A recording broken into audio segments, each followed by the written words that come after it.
Welcome to Influential Entrepreneurs, bringing you interviews with elite business leaders and experts, sharing tips and strategies for elevating your business to the next level. Here's your host, Mike Saunders. Hello and welcome to this episode of Influential Entrepreneurs. This is Mike Saunders, the Authority Positioning Coach, and today we have with us Harry Abraham, who is the co-founder and CEO of BizWings. Harry, welcome to the program. Hi, Mike. Thanks for having me. I'm really excited to be here. Thanks. Yeah, me too. I know that you focus on automation, but I also want to focus on the name of your business, BizWings, and I can only assume that because of your business, you give businesses wings. So I really want to dive into that. But before we do, give us a little bit of your background and what's your entrepreneurial journey been like. Absolutely. And you nailed it. We give, small businesses wings to fly with automation on autopilot. So that's how it all kind of comes together. But, going back into my background, my life, I'm an attorney, former pro soccer player. I did them both at the same time. I've always kind of put a lot on my plate. In college, I studied business management. Instead of getting an MBA, I decided to go further and get my law degree, became an attorney, focused on businesses, always working with small businesses. But I've always had this kind of personal knack and getting frustrated with wasting time, spending time on repetitive tasks. I've always been a very systematic person. And so if something can be templated, if it's a business process, it can be mapped out and organized. So from very early on, I've always kind of had that way of thinking. As an attorney, even I use something we call a Kanban methodology. If you're familiar with it, it's like if you use like Trello or some of the simple stuff. Yeah, exactly. And I've actually, mapped out life cycles of lawsuits, and so from start to finish, I can manage them super easy. So, in my personal experience, I understood how that helped me. I can manage 50 cases instead of 5, or just as easily, right? So it was a lot of things that kind of lined up with me. But later, so was an attorney. Practiced while I was playing soccer, kind of living two lives, had to be super efficient, and that's kind of where these methodologies came from. But then I moved to an ad agency, and this was exciting because we started scaling businesses with ads. And in that role, I realized we have this exciting product, and we can basically plug leads in for anybody. But what happens after we give people the leads is they would fall through the cracks. If people didn't have systems, if people didn't have processes, they essentially would lose leads, and it'd be ending up wasting money on ads. So a lot of businesses, we ended up actually turning a bunch of businesses away because we knew they wouldn't work for them, and it would be a waste of money, and then it would be a poor reflection on us. So it's something that I actually see consistently with my small business clients. So fast forward, after I was at that agency and I was talking with my co-founder, just a friend at the time, and I was telling him about this problem, and he was telling me about how he has this solution that he's actually done for small businesses where he takes what I was telling him about and he automates it, right? So it was kind of like this perfect synergy of there's obviously a problem and we have now a solution. And so that's where BizWings was born. So it was, my co-founder, Chris, is actually a coder. And so you have this legal structural mind with a coder, logical reasoning mind, and together it just kind of perfectly made sense. So that's where BizWings came along. Kind of like way back in the day, I remember growing up watching the commercials where it's like this person's walking down the hallway and they're eating a chocolate bar, and then this other person's walking down another hallway eating peanut butter, and they bump into each other, it flies in the air, and oh, hey, look, here's Reese's peanut butter cups.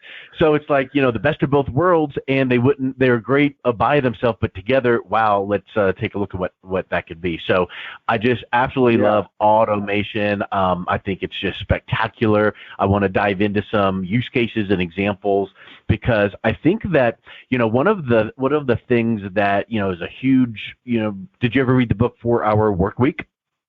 Of course, yeah. And I do feel like great book. I took away some great business lessons, but let's be real, ain't nobody going to work 4 hours in a week. Come on. But the concept is, how can you structure things so that you can free up as much time as possible? And I'm sure that's what Tim Ferriss was going for. And it's just a sexy, glitzy title. But I think that one of the things is, why don't you hire a virtual assistant to do? what if your automation tools can help maybe take the place of a virtual assistant or two, and you still need assistants to do different things. But I would like to talk about, what are some examples of business automation, and what are some typical automations that you will go in and help install in the business, and what kind of things could people be looking for in their business? Like right now, it's like, I'm so overwhelmed, I don't have time to figure out what I could automate. Yeah. No, really good points. The 4-hour work week, we can just turn that into, do the same thing you did in 40 hours in 4 hours, right? So you're saving time. So are you really only going to spend 4? No, you're still going to spend more time. But what happens is with automations, with these systems that allow you to automate, you can scale your business times 10, right? That's essentially what he's saying. And it's funny, we actually have a client that in 1 year, 10x from these systems, and specifically using Kanban methodologies, using a CRM that was automated, and then eventually plugging in a virtual assistant to help with that. Yeah. But you mentioned virtual assistants, and what good is a virtual assistant if you have to explain everything to them all the time? That's just going to add to your workload.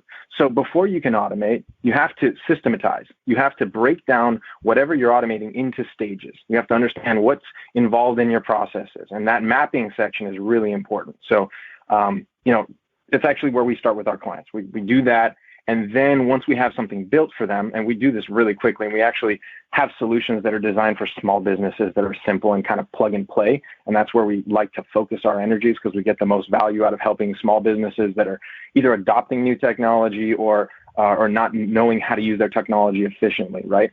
Because as you're mentioning, automation is kind of this trending thing, right? The world is going towards automation. People are adopting automation daily, and we're just trying to bring small businesses to be able to compete against the big businesses that have been automating before, right? And there's a plethora of technology out there. People don't know where to go. So anyway, to give you some examples, let's talk about a sales process, right? If somebody lands on your website and they want your product or service, maybe your normal sales back and forth is 1 or 2 days of closing, maybe 3 days. I don't know how significant your service is or your offering, but there has to be some sort of communication with the customer. If that person's online and looking for your service, they have high intent to buy or hire someone. If you don't respond right away, they're going to go to the next website and talk to them. And 2-3 websites down the line, someone's going to respond immediately, and that relationship's going to develop with them instead of you. So right out the gates, you need automation to respond to your leads, right? To close that gap in communication and to start developing that relationship.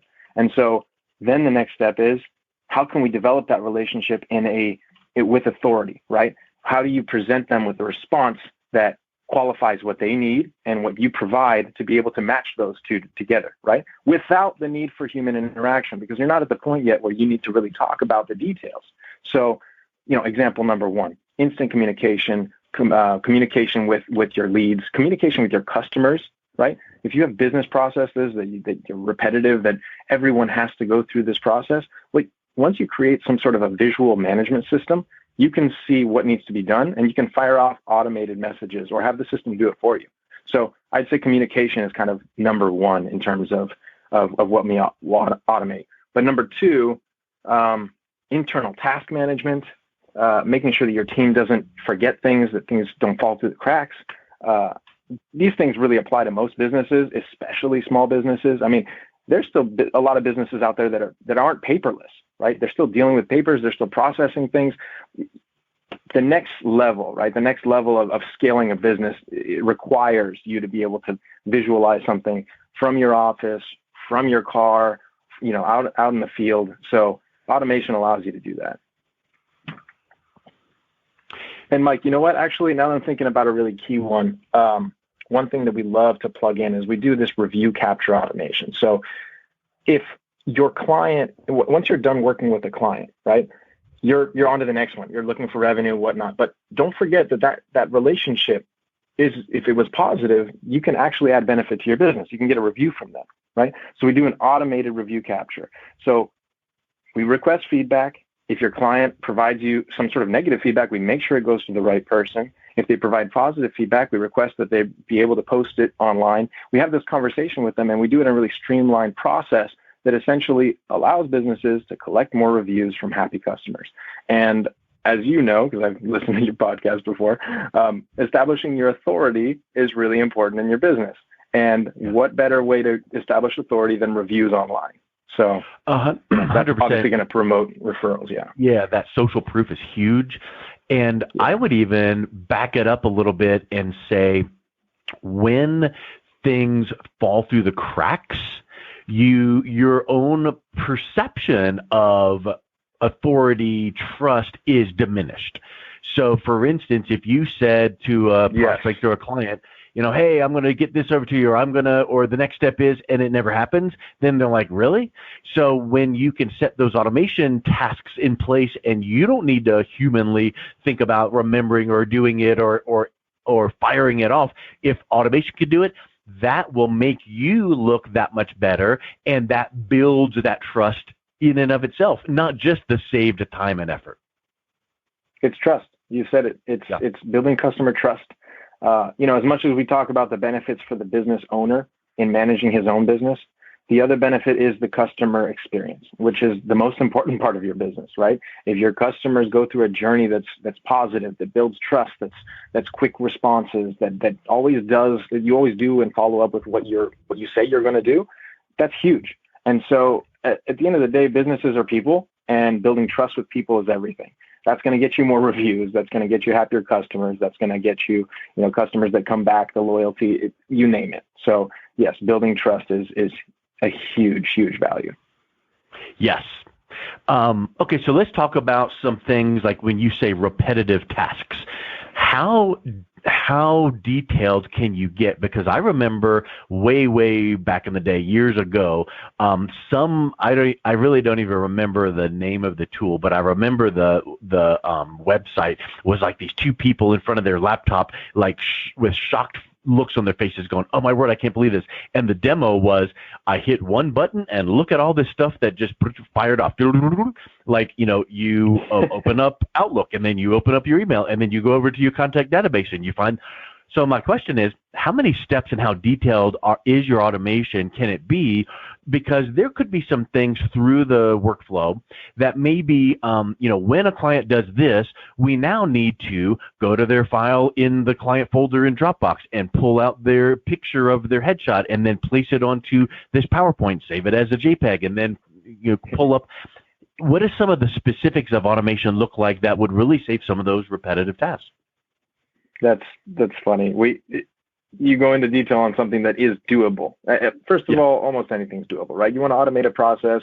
If it's plugged into some sort of software and we can connect the dots, we can do it. Chris, our co-founder, again, he's a coder. We've done custom software for clients. We've gone through the gamut. But I will say, for most businesses, it's important not to get carried away at the start, because you see it all and you're like, oh my God, I want it all. But you need to adopt kind of in stages, right? You need to adopt what's most important for your business, which is kind of why I brought up the sales process at first, because businesses want more revenue, they want to save more time, and these are obvious ways to do that. But I'll just maybe refer to your own podcast. I mean, I know you've got some automations plugged in, and if you had to follow up with every podcast guest the way that you did with me, you'd be spending a lot of time emailing back and forth. And it's two things, right? So you've got logical decisions based on, okay, if I sign up for this time, I'm showing up for the podcast, I get an interview link, I show up for the interview, there's a reminder, there's a text. By the way, thank you for the text, because I did need it. The email didn't go to my inbox properly, and that was beautiful. So multiple touch points and locations of communication is huge. And so communication is one thing, but I really want to stress to businesses not to want to do the crazy automations, because they take longer to build. And if you don't use a system already, you need to implement a system first. Now, that's not to say we won't do it. So I've had businesses that have wanted to automate estimate creation, right? And so we'll build out, crazy computations that essentially make it so somebody can click through your qualifications, understand what product you want, and out comes a draft estimate that used to take the company, days, hours, but days in the course of their business operations to create. So you can imagine that type of lift in terms of if your competitors are talking to the same client and you pump out an estimate in an hour and they're pumping out an estimate 3 days later, say goodbye to them. That trust has been created with you. They feel that you've been attended to. So that kind of stuff is really big for businesses. Yeah, 100%, and it makes the customer feel timely, responded to timely. So let's think about something when you have a client come to you.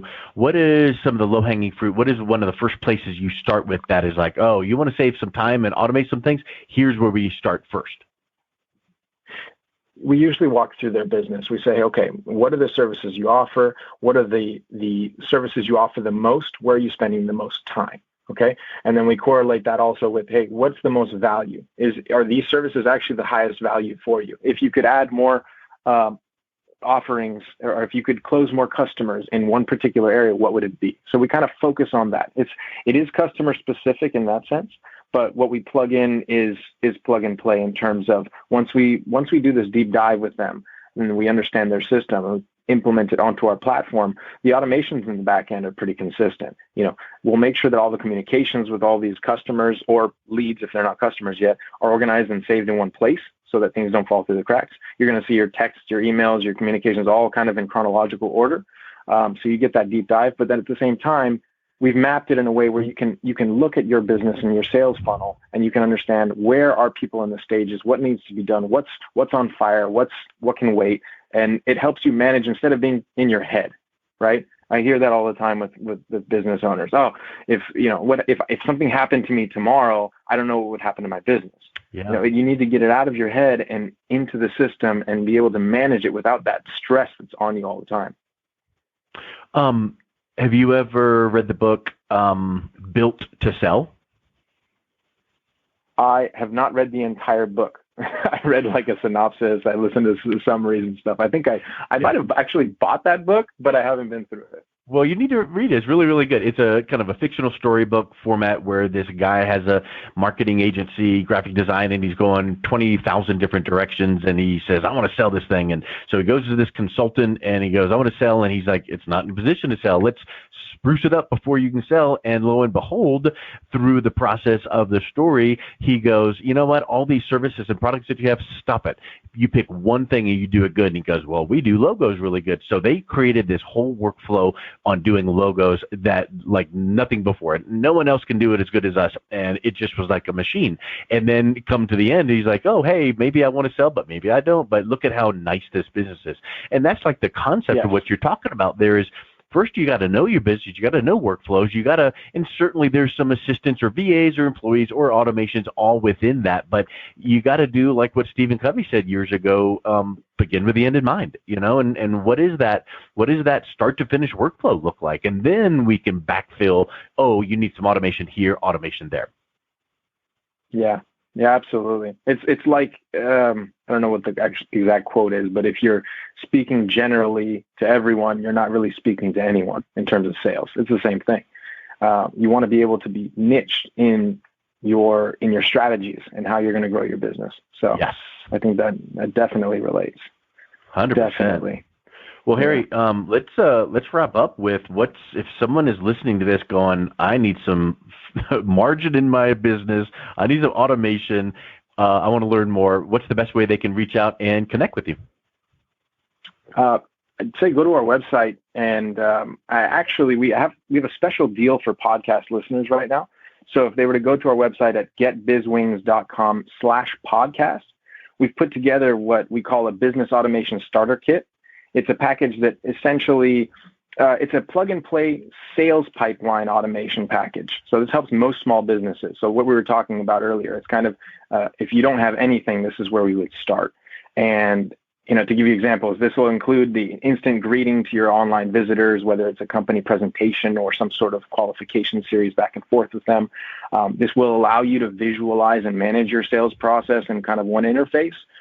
Those integrations I was telling you about where calls and emails and phones and text messages are all saved in chronological order. That'll be included as well. Your automatic task reminders can be automated in there so things don't fall through the cracks. We discussed that. And then the last piece, you have your choices to automations, but I always recommend if you can get reviews, use that automation. So we include that as well so you can get more authority in your industry. So this is just the Business Automation Starter Kit. And for podcast listeners, this is for a limited time, but we have a special offer. It's a really big discount right now. So get bizwings.com/podcast.